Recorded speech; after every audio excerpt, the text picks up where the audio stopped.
시청자 여러분 안녕하십니까? 10월 30일 굿모닝 YTN 1부 시작합니다. 먼저 주요 뉴스 보고 오겠습니다.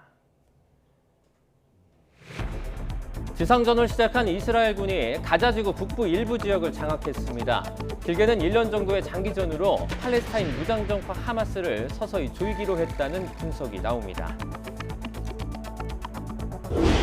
이스라엘이 하마스와의 전쟁 2단계를 선언하자 이란이 레드라인을 넘었다며 본격 대응을 경고했습니다. 유엔 사무총장은 가자지구 상황이 갈수록 절박해지고 있다며 이스라엘과 하마스 양쪽 모두에 유감을 표했습니다. 이태원 참사 1주기를 맞아 서울광장에선 주최 측 추산 5천여 명이 참석한 추모제가 열렸습니다. 국민의힘은 재발방지 대책 마련을, 더불어민주당은 진상규명을 강조하며 대치를 이어갔습니다. 국정감사가 마무리 단계에 접어들면서 국회는 이번 주 정부의 시정연설을 시작으로 본격적인 예산 정국에 들어갑니다. 여야 모두 민생 예산을 강조하고 있지만 쟁점 법안과 국정조사 문제 등을 놓고 견해 차이가 여전해 진통이 예상됩니다. 전국으로 확산하는 소 럼피스킨병이 전남에서도 처음으로 발병했습니다. 당정은 다음 달 10일까지 전국에 있는 모든 소에 대해서 백신 접종을 마무리하겠다고 밝혔습니다. 경찰이 마약류 투약 혐의로 출석한 뒤 진술을 거부한 배우 이선균 씨를 조만간 다시 불러 조사하기로 했습니다. 긴급 정밀 감정도 의뢰했는데 며칠 안에 결과가 나올 것으로 보입니다.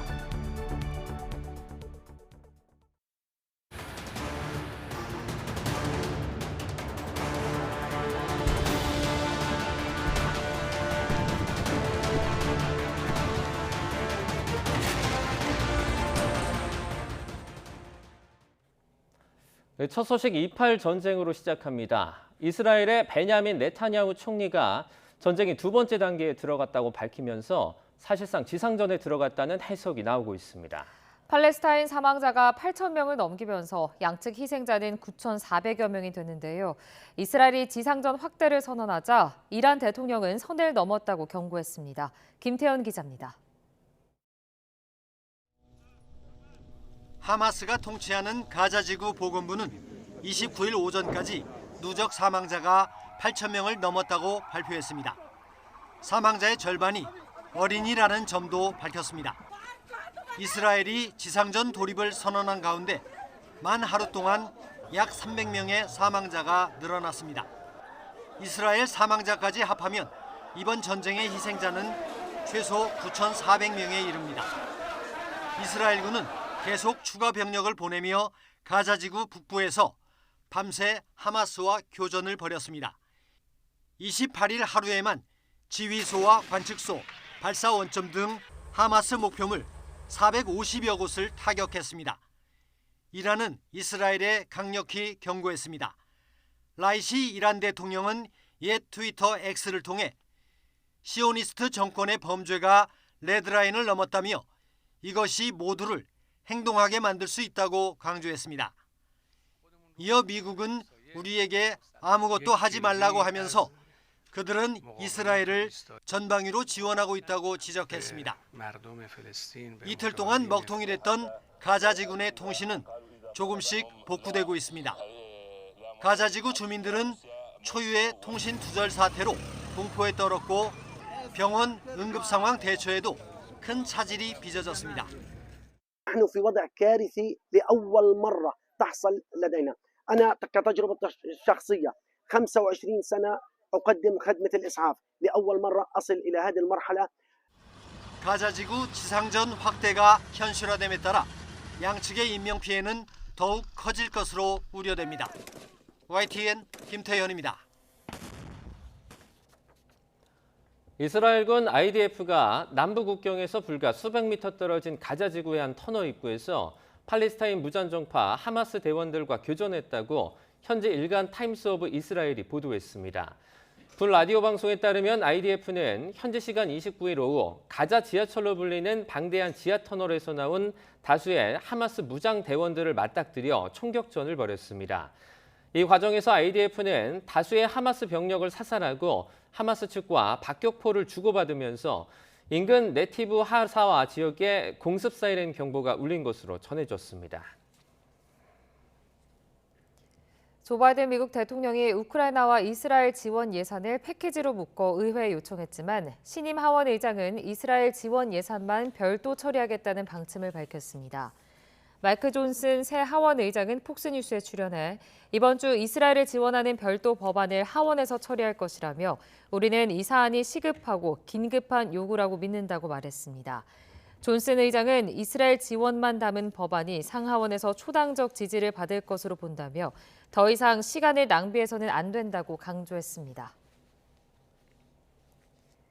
이스라엘이 지난 7일 팔레스타인 무장정파 하마스의 공격을 받은 후 중단했던 가자 지구에 대한 용수 공급을 재개했습니다.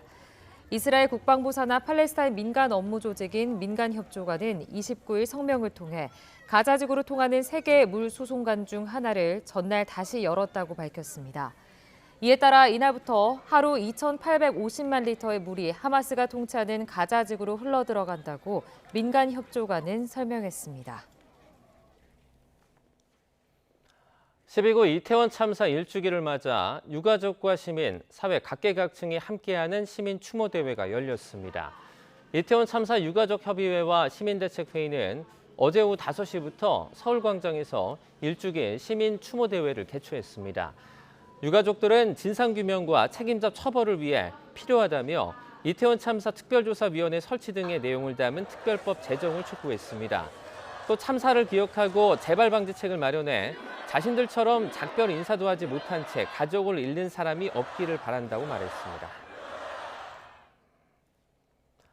이태원 참사 1주기를 맞아 윤석열 대통령은 유가족협의회가 주최하는 추모대회에 참석하는 대신 교회를 찾아 추도 예배를 올렸습니다. 지난해 안전한 대한민국을 위해 많은 노력을 기울였다며 앞으로도 노력하겠다고 강조했습니다. 직접 들어보겠습니다. 오늘은 제가 살면서 가장 큰 슬픔을 가진 날입니다. 우리는 비통함을 안고 이 세상을 살아가고 있습니다. 불의의 사고로 떠나신 이분들이 사랑했던 대한민국 국민의 한 사람으로서 우리에게는 더 나은 세상을 만들어야 할 책임이 있습니다. 지난 한 해 정부는 안전한 대한민국을 만들기 위해 많은 노력을 기울여 왔습니다. 안전한 대한민국이라는 목표를 위해 앞으로도 더욱 노력할 것입니다. 정치권도 이태원 참사 1주기에 추모의 뜻을 내놓았지만 여당은 재발 방지 대책 마련을, 민주당은 진상규명을 강조하며 대치를 이어갔습니다. 시민 추모대회 참석을 두고도 여야는 온도차를 드러냈습니다. 박기원 기자입니다. 12구 이태원 참사 1주기. 정치권도 여야를 가리지 않고 추모와 위로의 뜻을 전했습니다. 고인이 되신 희생자들의 명복을 빌며 유족 여러분들께 심심한 위로의 말씀을 올립니다. 조금이라도 그분들의 아픔과 그리움을 해소할 수 있는 그런 좀 희망적인 조치가 있기를 바랍니다. 하지만 참사의 진상규명과 후속 대책을 두고는 충돌을 거듭했습니다. 국민의힘은 집권 여당으로서의 책임을 어디에도 미루지 않겠다며 안전한 대한민국을 만들기 위한 재발방지책 마련을 강조했습니다. 10달 넘게 국회에 계류된 재난안전기본법 개정안 처리를 촉구하면서 추가 진상규명 요구에는 선을 그었습니다. 어떤 방식으로 더 진상규명이 필요한 건지 제가 납득하기는 쉽지 않습니다. 유족들을 위로하고 재발방지하는 데 힘이 좀 모여져야 되지 않나. 반면 더불어민주당은 참사 이후 1년 동안 책임진 사람은 아무도 없다며 비정하고 뻔뻔한 인면수심 정부라고 비난했습니다. 유가족의 눈물을 닦아주기 위해선 명확한 진상규명이 우선이라며 특별조사위원회의 설치 근거가 담긴 이태원 참사 특별법 처리에 정부 여당이 협력할 것을 촉구했습니다. 1년이 지난 지금까지 정부의 책임자들의 버젓이 자리를 지키고 있습니다. 특별법 제정을 요구하는 국민의 목소리가 얼마나 커져야 정부와 여당은 움직일 것입니까? 민주당은 이재명 대표 등 지도부와 소속 의원들이 대거 시민 추모 대회에도 참석해 정부 비판을 이어갔습니다. 하지만 여당은 정치 집회 성격이 짙다며 지도부 일부와 인요한 혁신위원장만 개인 자격으로 모습을 드러내면서 여야 온도차를 그대로 드러냈습니다. YTN 박견입니다. 인요한 위원장이 이끄는 국민의힘 혁신위원회는 오늘 첫 공식 외부 일정으로 광주 5.18 민주묘역을 참배합니다. 전남 순천 출신인 인 위원장은 이 자리에서 취임 일성으로 언급했던 국민통합 메시지를 거듭 강조할 것으로 보입니다. 혁신위원들은 오후에는 국립서울현충원을 찾아 순국선열과 호국 영령을 기릴 예정입니다. 더불어민주당은 오늘 의원총회를 열고 국정감사 결과를 보고하고 감사원과 서울 양평고속도로 의혹 등 4개 국정조사 추진 방안에 대해서 논의합니다. 민주당은 오늘 오후 국회에서 국정감사 결과 평가와 현안 관련 논의를 위한 의원총회를 진행할 예정입니다. 특히 감사원의 정치감사와 서울에서 양평고속도로 의혹, YTN 지분 매각 과정의 문제를 포함한 정부의 방송장악 시도, 해병대원 사망 사건에 대한 국정조사 추진 방안이 보고됩니다. 전국으로 확산 중인 소울 럼피스킨병이 전남에서도 최초 발병했습니다. 지난주 전북에서 확진 농가가 나온 이후 호남 두 번째 사례입니다. 김민성 기자의 보도입니다.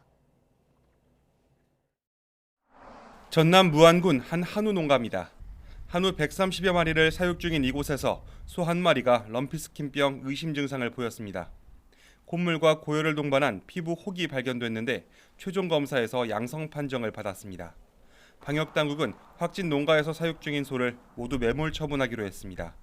또 확진 농가 반경 10km 안에 있는 600여 농가 소 2만 3천여 마리에 대해 이동 제한 명령을 내렸습니다. 지금 현재 백신 정책을 쓰고 있기 때문에 무안군 포함해서 10개 시군에 저희들이 소 29만 두분을 신속하게 공급을 해서 지난 25일 전북 부안에서 확진 농가가 나온 이후 호남에서만 두 번째 사례. 이처럼 서해안에서 시작한 럼피스킨병은 내륙 곳곳으로 빠르게 번지고 있습니다. 정부는 다음 달 10일까지 전국 모든 소를 대상으로 백신 접종을 마칠 방침입니다. 그러나 항체가 형성되기까지 3주 정도 걸리는 만큼 백신 접종을 마친 농가에서도 주의와 관찰이 필요합니다. YTN 김민성입니다. 마약류 투약 혐의로 경찰에 나와 진술을 거부한 배우 이선균 씨를 경찰이 조만간 다시 불러 조사할 방침입니다. 마약 투약 여부를 확인하기 위해 긴급 정밀 감정을 의뢰했는데 며칠 안에 결과가 나올 것으로 보입니다. 우철희 기자입니다. 마약류 관리법상 대마와 향정신성 의약품 투약 혐의로 경찰에 출석한 이선균 씨는 약 1시간 만에 돌아갔습니다. 다음에 다시 나와 조사를 받겠다면서 진술을 거부한 겁니다. 다음 정식 조사 때 필요한 요청사항들 잘 응하고 왔습니다. 추후에 조만간 조사 불러주신다고 하니까 그때 성실히 답변하겠습니다. 경찰은 조만간 이 씨를 다시 불러 마약류 투약 혐의와 관련한 내용을 집중적으로 캐물을 방침입니다. 이르면 이번 주말쯤이 될 것으로 보입니다. 이 씨가 진술을 거부한 의도에 관심이 쏠리는 가운데 확실한 물증이 나오기 전까지는 경찰 수사를 지켜보겠다는 의도로 해석됩니다.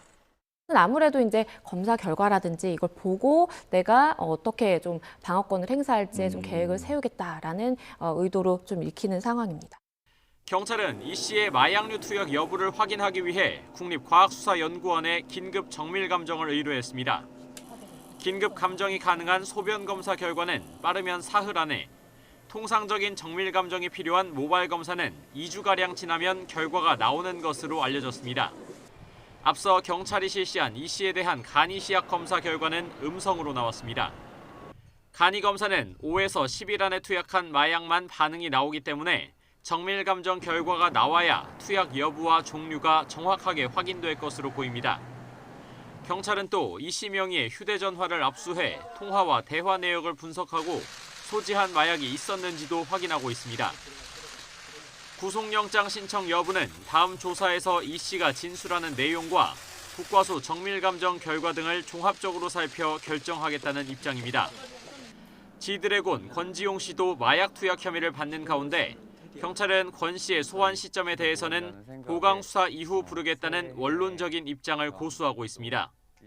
권 씨의 경우 이번 수사의 단서가 된 서울 강남 유흥업소 실장 조사 과정에서 확인된 증거와 사실관계가 이 씨에 비해 덜 구체적인 것으로 알려졌습니다. YTN 우철입니다. 우리 군이 동해 북방 한계선 인근 해상에서 표류 중이던 북한 선박을 포착해 인도적 차원의 지원을 제공했다고 밝혔습니다. 합동참모본부는 우리 해상 초계기가 어제 오후 NLL 북방 3km 해상에서 표류 중인 미상 선박의 구조 요청을 포착한 뒤 접근해 북한 선박으로 확인했다고 설명했습니다. 이어 선박에 타고 있던 사람들이 10일간 표류 중이고 북한으로 돌아가길 희망한다며 식량과 식수 지원을 요청함에 따라 인도적 차원에서 지원했다고 전했습니다. 군은 북측이 조난된 선박을 구조할 수 있도록 유엔사와 국제상선 통신망을 이용해 상황을 전파했다고 덧붙였습니다. 인천 도심 곳곳에서 야생화된 유기견들이 출몰하고 있습니다. 시민들은 대규모로 무리 지은 개들이 길가에 나타나면 집 밖을 나설 엄두도 나지 않는다며 지자체에 적극적인 포획을 요구하고 있습니다. 윤웅성 기자가 보도합니다. 자정을 넘긴 깜깜한 밤, 개 10여 마리가 우르르 지나갑니다. 언뜻 봐도 중형견 정도로 보이는 큰 개도 여럿 있습니다. 개가 무리지어 활보하는 곳은 다름 아닌 인천 서구 주택가입니다. 와이프는 제가 배달을 갈 때 가고 나서 혼자니까 좀 그런 게 무리지어서 오니까 좀 무서워하더라고요. 개들은 대부분 공장 등에서 사람 손에 길러졌을 것으로 추정됩니다. 그러나 신도시 조성식이 공장이 철거될 때 버려져 야생화하면서 이른바 들개가 된 것으로 보입니다. 최근엔 새끼들도 발견되는 등 자체적으로 번식하며 개체 수가 늘어나는 모습입니다. 또 인적이 드문 야산에서 주로 활동하다가도 먹이를 찾으러 주택가와 대로변으로 활동 구역을 넓히고 있습니다. 대규모 아파트 단지 바로 옆 공터인데 이렇게 들개들이 돌아다니고 있습니다. 주민들의 민원도 이어져 올해 들어 지난 7월까지 인천 전역에서 들개 135마리가 포획됐습니다. 특히 절반이 넘는 72마리는 최근 검단 신도시가 들어선 서구에서 잡혔습니다. 그러나 개물림 사고가 전국적으로 해마다 2,000건 넘게 발생하고 있어 주민들의 불안감은 쉽게 가라앉지 않고 있습니다. 강아지들 이제 산책 나왔는데 이제 들개들이 밖에서 이렇게 쫓아오는 들개들도 있었고 약간 그래서 좀 놀랬다 이런 분들도 있으시더라고요.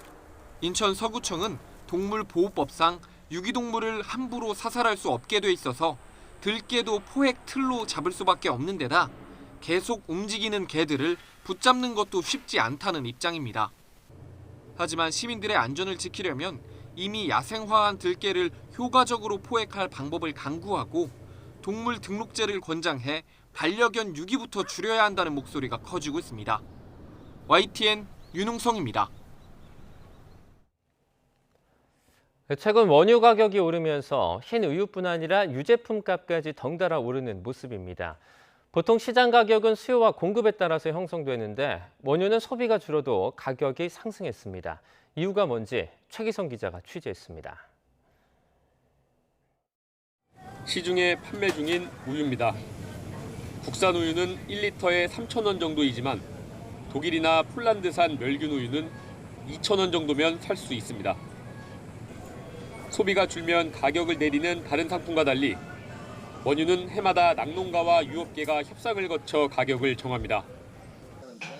수요가 줄어도 원유 생산비가 오르면 가격이 오르는 구조인데 낙농가는 사료값이 매년 올라서 어쩔 수 없다는 입장입니다.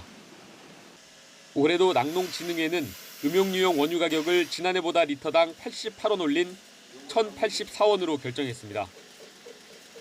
이에 따라 이번 달부터 국산 흰우유 출고 가격도 줄줄이 올랐습니다.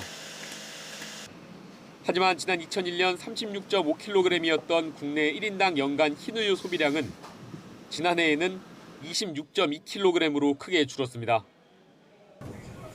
소비자들은 이해하기 어렵다는 반응입니다. 소비가 줄면은 좀 싸게 팔아가지고 소비가 더 늘어나도록 해야 되는데 소비가 준다고 해가지고 계속 올라가니까 그건 더 이상한 거잖아요. 반면 상대적으로 가격이 싼 외국산 멸균 우유 수입량은 해마다 증가세입니다. 지난해 우유 수입량은 2017년보다 9개 넘게 규모가 커졌습니다. 오는 2026년부터 자유무역 협정에 따라 미국과 유럽연합에서 들여오는 우유 관세율이 사라지기 시작하면 수입량은 더 늘어날 전망입니다. 국산은 갈수록 가격 경쟁력이 떨어질 수밖에 없는 겁니다. 익명을 요구한 유업체 관계자는 이제라도 낙농가, 제조사, 정부가 힘을 합쳐 국산 우유 경쟁력을 높이려고 노력해야 한다고 말했습니다. 낙농진흥회는 과거 소비가 정체돼 원유 가격을 동결하거나 내린 적도 있다면서 외국산 제품과 경쟁할 신제품을 개발하는 식으로 대응하고 있다고 밝혔습니다. YTN 최기성입니다. 기상청이 도입한 중국산 관측 장비에서 악성 코드가 발견돼 관계기관이 전수조사에 나섰습니다. 보안 문제뿐 아니라 고장 수리에도 한계가 있는 중국 장비가 왜 도입된 건지 장비 평가 기준을 김민경 기자가 들여다봤습니다. 파주 기상대에 설치된 연직 바람 관측 장비입니다. 중국에서 들여온 장비로 지난 6월 악성 코드가 숨겨져 있다는 사실이 드러나 논란이 됐습니다. 이 장비를 포함해 기상청이 보유한 중국산 장비는 총 52대, 자동 기상 관측 장비의 영상 감시 장비는 전부 중국산이고 연안 기상과 해양 안개 관측 장비의 영상 감시 장비도 중국산이 차지하는 비율이 높습니다. 중국산 관측 장비의 장점으로는 낮은 가격이 꼽힙니다. 기술평가 항목은 비중이 더 높지만 내용이 형식적이라 입찰 기업 간에 큰 차이가 날 수 없습니다. 결국 비중은 낮은 가격 면에서 중국 업체가 우위에 설 수밖에 없다는 얘기입니다. 지금 무조건 우리가 경쟁 입찰을 해서 싼 게 비지떡인데 조달청에서는 일단은 성능평가라든가 도입 금액에 대한 그 비교 절차만 하는 것이지 여기에 대해서 어떤 그 보안 검사를 한다거나 그런 규정이 없지 않습니까? 가격 경쟁력에서 밀리는 국내 장비 사업자들은 기상청 입찰을 엄두도 낼 수 없는 상황이 돼버렸습니다. 나라장터에 나오는 예가들이 있지 않습니까? 그 예가들이 변경이 되지 않고 계속 예전에 중국산 그 장비의 그 예가로 계속 나오다 보니 그 가격에 맞춰야 되는데 가격을 낮게 쓰지는 못하겠죠. 손해보면서 팔 수는 없지 않습니까? 기상청은 중국 장비 도입 과정에서 보안을 강화하는 방안을 고려하고 있다고 밝혔습니다. 그 매뉴얼이나 이런 내부 구성품에 대한 것들에 대한 검수나 이런 때 보안 검사를 하지 않으면 앞으로는 더 큰일 나겠다는 생각을 가지고 있습니다. 여기 보안 당국이랑 같이 해서 저희가 제안서를 제출할 때부터 집어넣는 방법을. 하지만 도입된 중국산 장비의 유지 보수 문제, 국내 업체가 진입할 수 있는 조건 등도 입찰 기술 평가에 고려해야 한다는 지적이 나옵니다.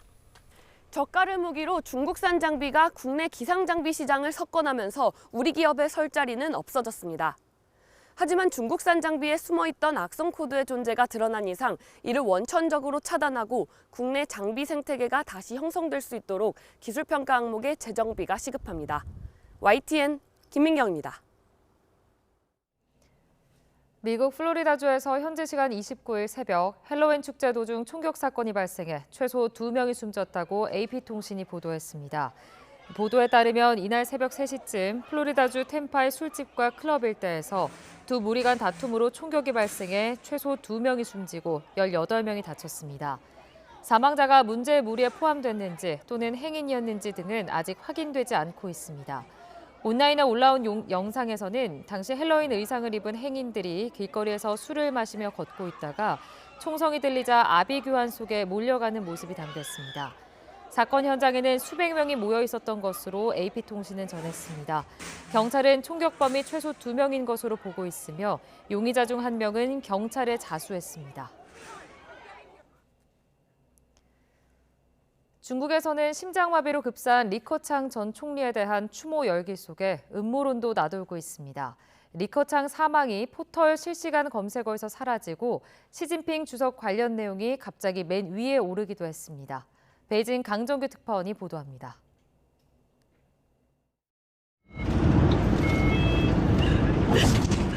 인공호흡기를 끼고 누워있는 중년 남성 옆에서 간호사로 보이는 여성이 하염없이 흐느낍니다. 심장마비로 쓰러진 리커창 전 총리가 의사도 없는 구급차로 이송됐다며 인터넷에 공유된 영상입니다. 그러나 이건 중국 장시성에 살던 한 부부의 사연으로 가짜 화면이란 반박이 나왔습니다. 일부러 구급 조치를 늦추고 근처 심장 전문 병원에 보내지 않았다는 식의 음모론도 난무합니다. 홍콩 매체는 리 전 총리가 상하이의 귀빈 호텔에서 수영을 하다가 심장마비를 일으켰고 5km 떨어진 가까운 병원에 옮겨진 것이라고 썼습니다. 예전에 관상동맥 우회 수술을 받았을 만큼 심장이 좋지 못했단 말도 이번에 나왔습니다. 온갖 풍문을 뒤로한 채 리커창의 시신은 국가급 지도자 장례 절차에 따라 베이징으로 운구됐습니다. 테나먼 광장에 대규모 추모 인파가 몰렸다는 영상도 있었지만 실제 분위기는 전혀 다릅니다. 广场那边的话是没有游客的，为啥呢？今天呢，在广场这边是有活动的啊，马拉松比赛，北京。 리커창의 안우이성 고향집을 비롯한 각지에서 추모객들이 인산인해를 이룬 것과 대조적입니다.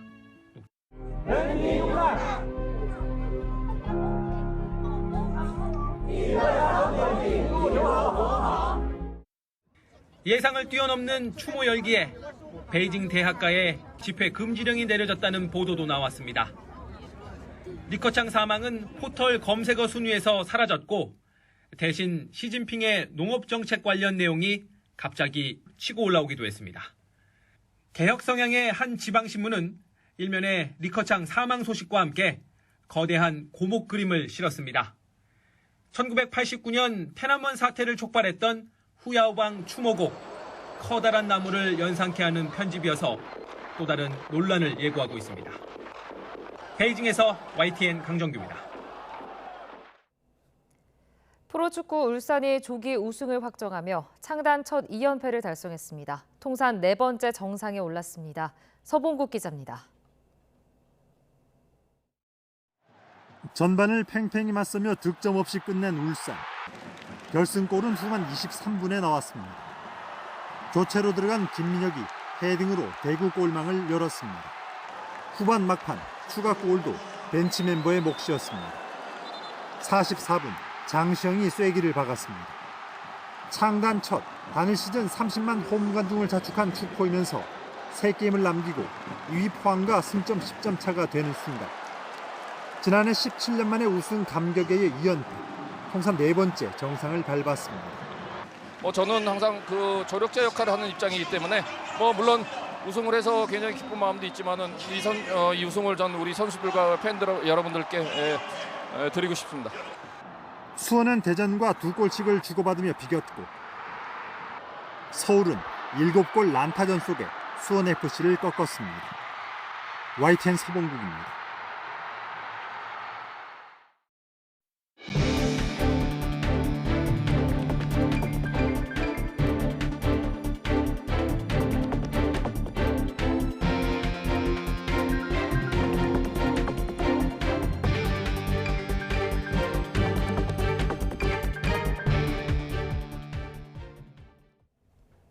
이스라엘군 IDF가 남북 국경에서 불과 수백 미터 떨어진 가자 지구의 한 터널 입구에서 팔레스타인 무장정파 하마스 대원들과 교전했다고 현지 일간 타임스 오브 이스라엘이 보도했습니다.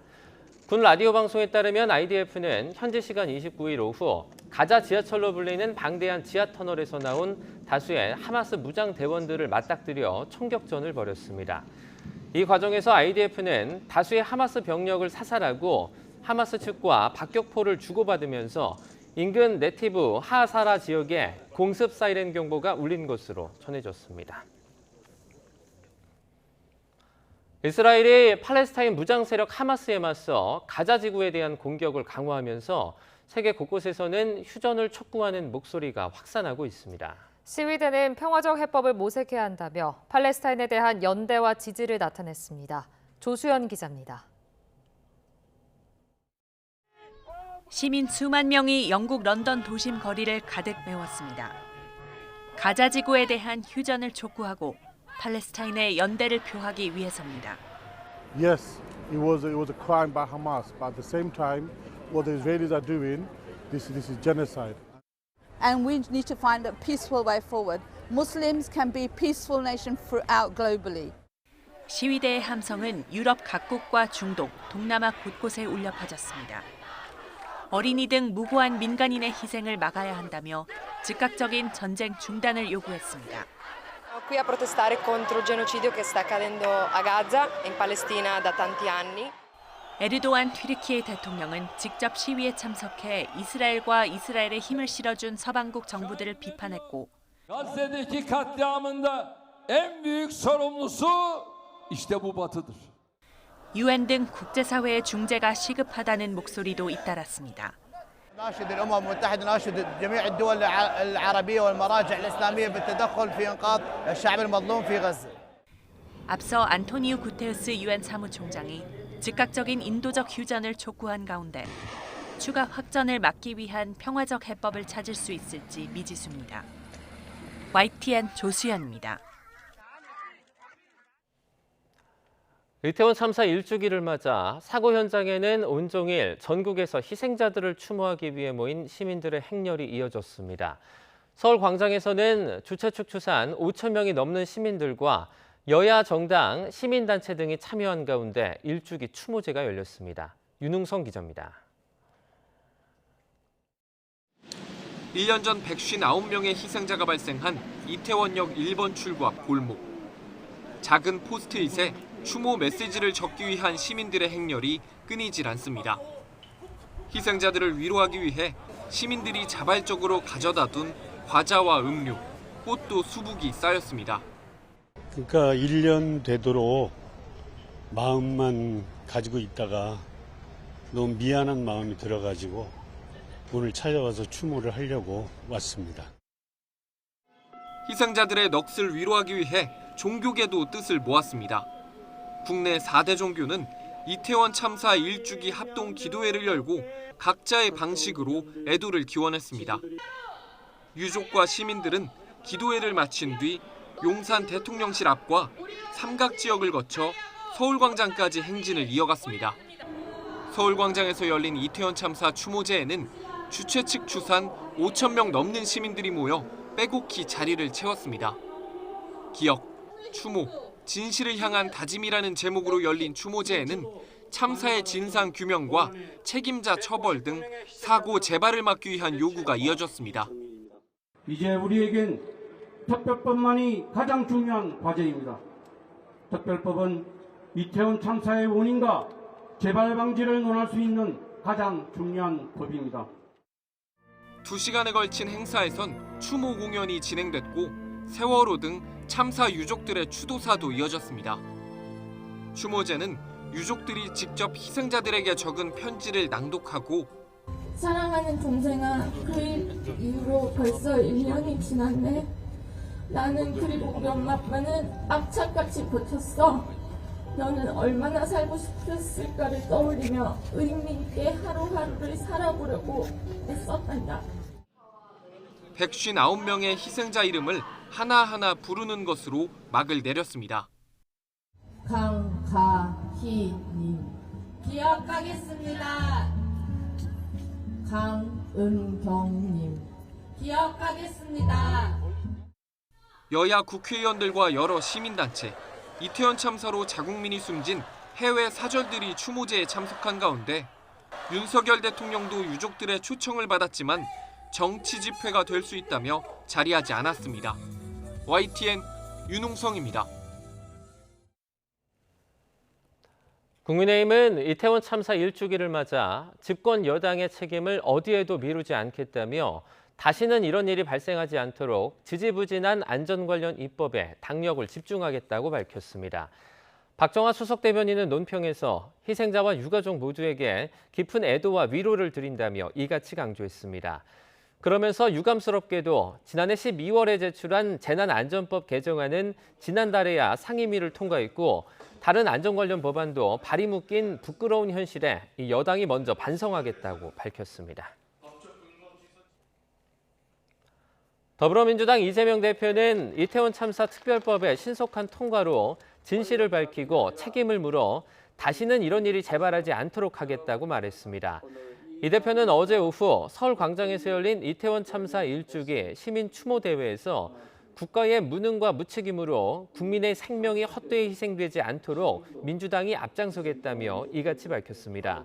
이 대표는 윤석열 대통령과 국민의힘 지도부가 불참한 데 대해서는 유족들의 호소는 오늘도 외면받고 권력은 오로지 진상 은폐에만 급급하다면서 책임 있는 정부 당국자들은 이 자리조차 끝끝내 외면했다고 비판했습니다.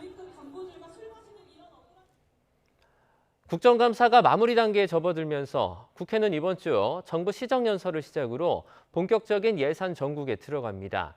여야 모두 민생 예산을 부르짖고 있지만 쟁점 법안과 국정조사 문제 등을 놓고 견해차가 여전해 진통이 예상됩니다. 나혜인 기자입니다. 올해 국정감사를 결산하겠다며 휴일 기자간담회를 자청한 민주당 원내지도부는 이번 국감을 통해 정부의 실정과 무능이 고스란히 드러났다고 자평했습니다. 정부가 제출한 내년도 예산안은 경제 포기, 국민 포기 예산이라며 순순히 통과시켜줄 생각이 전혀 없다고 경고했습니다. 대통령은 경제 실패, 민생 파탄에 대해 국민 앞에 진솔한 사과부터 해야 합니다. 낡은 이념에 경도된 경제정책 기조를 전면적으로 전환해야 합니다.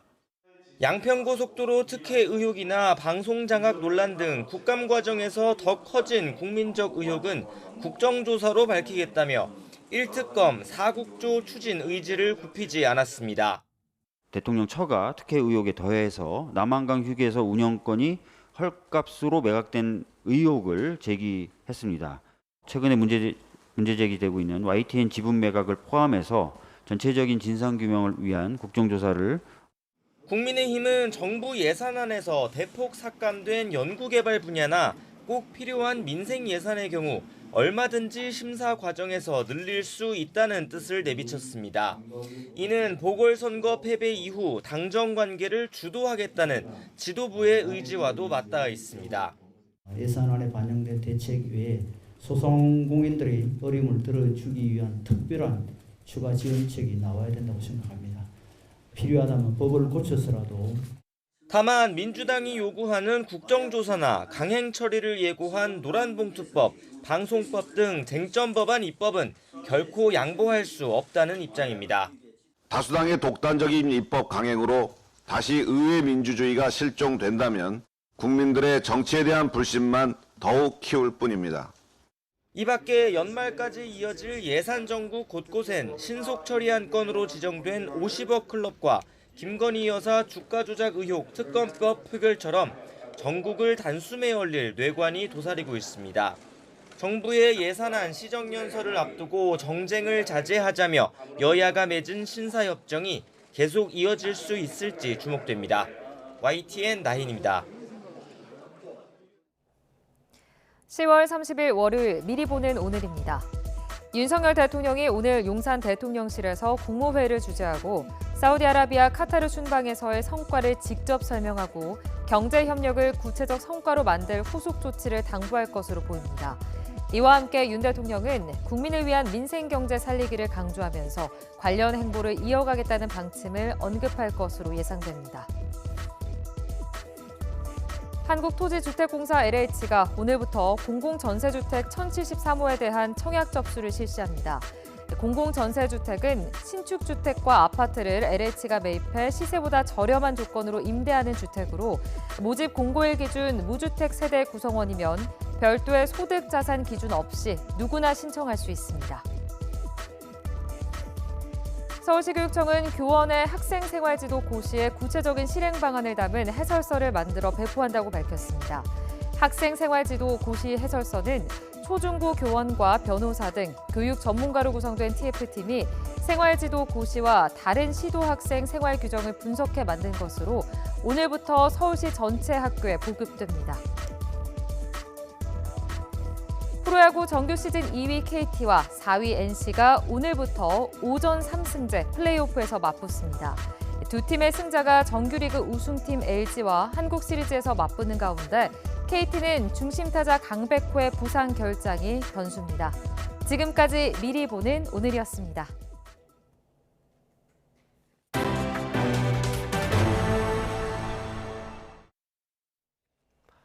어제 저녁 7시 10분쯤 승객 240여 명을 태우고 경북 포항에서 서울로 가던 KTX 산천 열차가 안강역과 서경두역 사이에서 멧돼지와 충돌했습니다. 이 사고로 다친 사람은 없었지만 열차가 비상정지한 뒤 저녁 8시 반쯤 운행을 재개하면서 승객들이 1시간 넘게 불편을 겪었습니다. 또 사고 여파로 고속열차와 일반 열차 모두 4편이 최대 30분가량 지연됐습니다. 코레일 측은 사고가 난 열차를 응급조치한 뒤 인근 안강역으로 이동시켜 승객들을 대체 열차로 갈아타게 했다고 밝혔습니다. 어제 오후 1시쯤 부산시 금곡동에 있는 한 음식점에 고라니 한 마리가 나타났습니다. 고라니는 식당 안 여기저기 돌아다니다가 겨우 식당 입구를 찾아 밖으로 나갔습니다. 시민들의 신고로 출동한 소방서 측은 이번 소동으로 피해는 발생하지 않았고 고라니는 인근 산으로 사라졌다고 밝혔습니다. 가상자산 거래소 업계 1위 업비트의 연계계좌 은행인 K뱅크의 가상자산 고객 예치금 비중이 다른 은행에 비해서 과도한 것으로 나타났습니다. 의존도를 낮추고 적정 수준으로 관리하기 위해 인터넷 은행의 가상자산 예치금 총량을 제한하는 등 제도 개선이 필요하다는 지적입니다. 오민주 기자입니다. 국내 가상자산 거래소 1위는 단연 업비트입니다. 시장 점유율로만 무려 90%에 육박할 수준입니다. 이처럼 업비트가 업계 1위를 달성한 데는 인터넷은행 K뱅크와의 제휴가 결정적이었다는 분석이 많습니다. 지난 2020년 6월 업계 최초로 K뱅크와 제휴를 맺은 업비트는 그 후 코인 열풍에 힘입어 단숨에 점유율 선두에 올랐습니다. 계좌 개설이 편리하고 원화 이체 한도가 높다는 이점이 적극 발휘된 겁니다. 하지만 그 결과 현재 K뱅크의 예금 가운데 가상자산 고객 예치금 비중은 다른 은행에 비해 과도하게 높아졌습니다. 사실상 K뱅크가 업비트를 위한 사금고로 전락한 게 아니냐는 비판이 나올 수밖에 없습니다. 이쯤 되면 K뱅크가 업비트의 사금고다. 또 사금고로 전락했다고 보여지 봐도 과언이 아니지 않습니까? 다소 쏠림이 있는 것으로 그 부분을 인식하고 있습니다. 예치금 의존도를 좀 낮추고 적정 수준 관리를 위해서 인터넷 은행의 가상자산 거래소 예치금 총량을 제한하는 거 제도 개선 좀 해봐달라는 말씀을. 저희도 인식을 하고 있어서 실태를 조금 더 정밀하게 파악한 이후에 금융위나 FI에 보고를 드려서 같이 잘 논의를 해보도록 하겠습니다. 일각에선 다른 제휴은행과 달리 K뱅크는 업비트 예치금을 대출 재원으로 활용 가능해 투자자 보호에 취약하다는 지적도 제기됩니다. 고객들의 투자를 위한 인출 요구가 있을 때 K뱅크가 지급 불능 위기에 처하게 되면 K뱅크와 업비트 모두 신뢰도가 땅에 떨어질 수 있기 때문에 고객들의 투자를 위한 지급 요구에 대응할 수 있게 법적, 제도적 정비가 필요합니다. 이에 대해 K뱅크는 고객의 예치금은 법인 예수금으로 분류돼 실질적으로 대출 자금으로 사용하지 않는다고 해명했습니다. 국내 가상자산 관련 첫 법안이 발의된 지 2년 만인 지난 6월 겨우 국회를 통과했지만 이용자 보호에 초점이 맞춰지면서 여전히 부족한 점은 많습니다. 앞서 지난해 미국 거래소 FTX 파산이 특화 은행인 실버게이트 파산으로 이어진 사례가 있는 만큼 제도적 보완이 필요하다는 목소리는 커지고 있습니다. YTN 엄인주입니다. 매달 보험료는 꼬박꼬박 나가는데 정작 아플 때 합당한 보험금을 제대로 못 받는다면 어떨까요? 한 보험사가 대장암 환자에게 보험금의 10%만 지급했다가 문제를 제기하자 뒤늦게 전액을 입금했습니다. 어떻게 이런 상황을 막을 수 있을지 황보혜경 기자가 보도합니다. 지난해 7월 내시경을 통한 대장암 절제 수술을 받은 40대 전모 씨는 가입해뒀던 DB 손해보험에 수술 비용을 청구했습니다. 보통 질병 수술비는 수술 규모에 따라 1종부터 5종까지 나뉘고 큰 수술인 5종으로 갈수록 보험금이 더 많이 지급됩니다. 당시 전 씨는 질병 3종 수술비에 해당하는 보험금 50만 원을 받았습니다.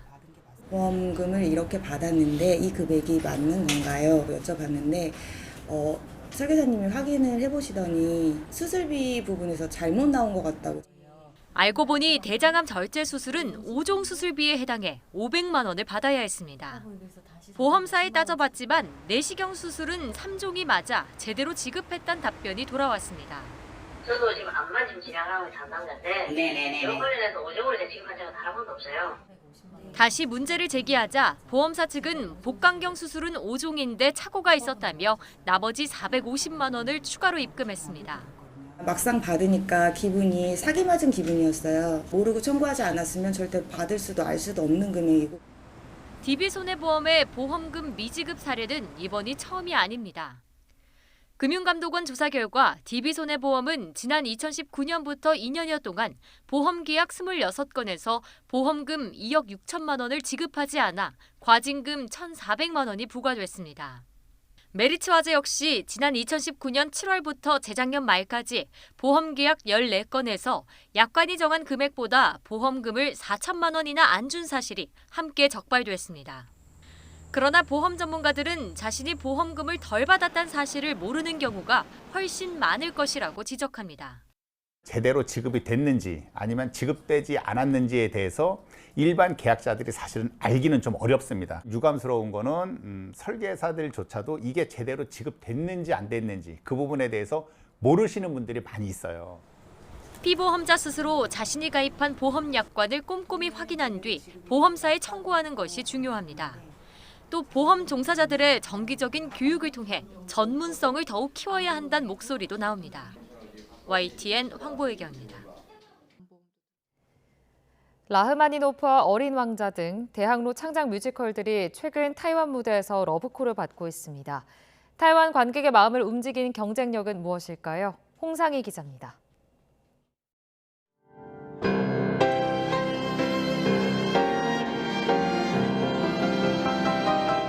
타이완 타이베이 공연예술센터. 1,500석 규모 극장에 무대가 설치됩니다. 한국어로 타이완 관객을 만난 작품은 대학로 창작 뮤지컬 라흐마니노프.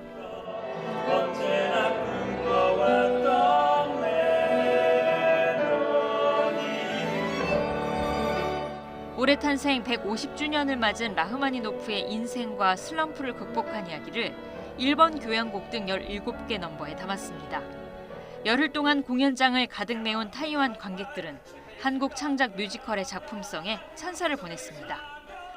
剧本的整个架构还有台词都可以触发你内心的对于音乐的那种热爱还有灵魂的真挚的心。 타이완과 공동 제작해 현지 캐스팅한 창작 뮤지컬 어린 왕자도 올해 두 번째 타이완 투어가 진행 중입니다. 지난해 한국문화예술위원회 창작 뮤지컬 해외 진출 지원작으로 선정되면서 타이완행이 이뤄진 건데 무대와 조명, 의상 모두를 한국에서 공수해 무대에 올렸습니다. 대학로 창작 뮤지컬이 타이완 무대에 진출하기 시작한 건 지난 2018년 팬레터부터입니다. 때로는 달콤하고 때로는 잔인해 홀리고 빠져들어 누구도 거절하지 못해. 2019년에는 당시 국내 100만 관객을 돌파했던 김종옥 찾기가 타이완에 진출해 한국 창작 뮤지컬의 작품성을 인정받기도 했습니다. 那无论是在 剧本、音乐，然后舞台灯光、影像，甚至演员的各方面的配合，都可以让大家获得很大的满足。那再来比较重要的事情是，虽然这些作品呢可能主打的不是非常华丽丰富的画面，但是作品的故事呢都能够碰触到观众的内心。 타이완 시장에서 가능성을 확인한 대학로 창작 뮤지컬들은 탄탄한 스토리텔링과 실력을 바탕으로 중국을 포함한 싱가포르 등 세계 무대로의 확장도 모색하고 있습니다. YTN 홍상입니다. 월요일인 오늘도 온화한 날씨가 이어지면서 완연한 가을을 만끽하기 좋겠습니다. 현재 서울 기온은 10.4도로 어제 같은 시각보다 조금 더 높게 출발하고 있고요. 한낮 기온은 21도로 예년 기온을 5도나 웃돌겠습니다. 하지만 일교차는 여전히 10도 이상 크게 벌어지는 만큼 건강관리 잘해주시기 바랍니다. 오늘은 전국이 대체로 맑겠고 대기질도 양호하겠습니다. 다만 오전까지 내륙 곳곳으로 가시거리 200m 미만의 매우 짙은 안개가 끼는 곳이 많겠고요. 강원 일부 지역에서는 도로 살얼음이 나타나는 곳도 있겠습니다. 출근길 차간 거리를 넉넉히 두는 등 교통안전에도 유의해 주셔야겠습니다. 현재 기온 살펴보겠습니다. 현재 서울 기온 10.4도, 청주 9.8도, 울산은 8.9도를 나타내고 있습니다. 낮 동안에는 예년 기온을 2에서 5도가량 웃돌겠습니다. 오늘 서울 한낮 기온 21도, 대전도 21도, 광주와 대구는 22도가 예상됩니다. 당분간 예년보다 온화한 날씨가 이어지겠고요. 수요일인 모레는 수도권과 영서지방에 가을비가 내릴 전망입니다. 지금까지 날씨 정보였습니다. 굿모닝 YTN 1부 마칩니다. 잠시 후 2부가 이어집니다. 시청해주신 여러분 고맙습니다.